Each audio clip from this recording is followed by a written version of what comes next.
এই দেবতার জন্য উত্তরবঙ্গের মানুষেরা ভাদ্র মাসে কলমি শাক খায় না। লোকমান্যতা অনুসারে কলমি শাক খেলে হবে বংশনাশ। কিন্তু কেন? কে এই দেবতা? মাসান। উত্তরবঙ্গে এই প্রকার 18টি রূপ নিয়ে পুজো নিয়ে আসছে মধ্যযুগ থেকে। যদিও কামরূপ রাজ্যের একসময় লোকগাথা শুনলে গায়ে কাঁটা দেবে।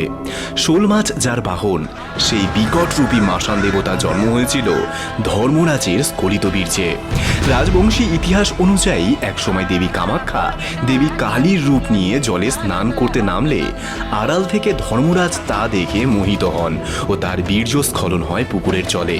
সেই বীর্যপিণ্ড থেকে জন্ম নেয় মৎস্যকেতু নামক এক বিকৃত জীব। দেবী কালী এই দৃশ্য দেখে ক্রুদ্ধ হয়ে তৎক্ষণাৎ অভিশাপ দেন ও 18টি খণ্ডে মৎস্যকেতুকে বিভক্ত করে জলে ছুঁড়ে ফেলেন। এর বহু সময় বাদে নরকাসুর বধের পর শ্রীকৃষ্ণ যখন কামরূপ রাজ্য থেকে প্রত্যাবর্তন করছিলেন, তখন এক স্থানে এই শিশুর ছিন্ন ভিন্ন দেহাংশ তিনি দেখতে পান। কথিত আছে শ্রীকৃষ্ণ করুণা বশবর্তী হয়ে সেই শিশুর দেহাংশ জুড়লেন, কিন্তু ভগবতী অভিশপ্ত সেই দেহপিণ্ড সঠিকভাবে তো জুড়লই না, উপরন্তু এতটাই ভয়ঙ্কর ও বিকৃত হয়ে উঠল যেখানে মৎস্যকেতুর দেহ মুন্ডবিহীন।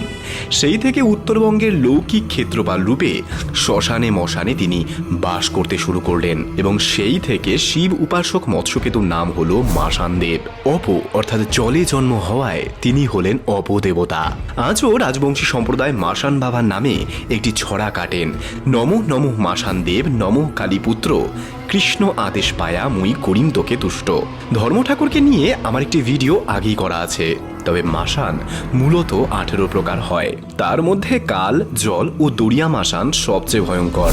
সেই 18 প্রকার দেহপিণ্ডকে কিলক করার জন্য কৃষ্ণের নাম নেওয়া হয়, এটাও কিন্তু লোকবিশ্বাস।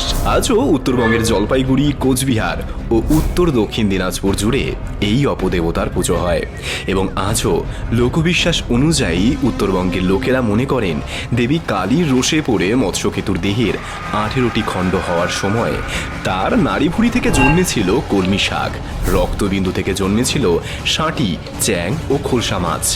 আজও মশান পুজোয় ষাঁটি, বোয়াল ও শোল মাছ পুড়িয়ে ভোগ দেয়া হয়, বলি হয় প্রচুর।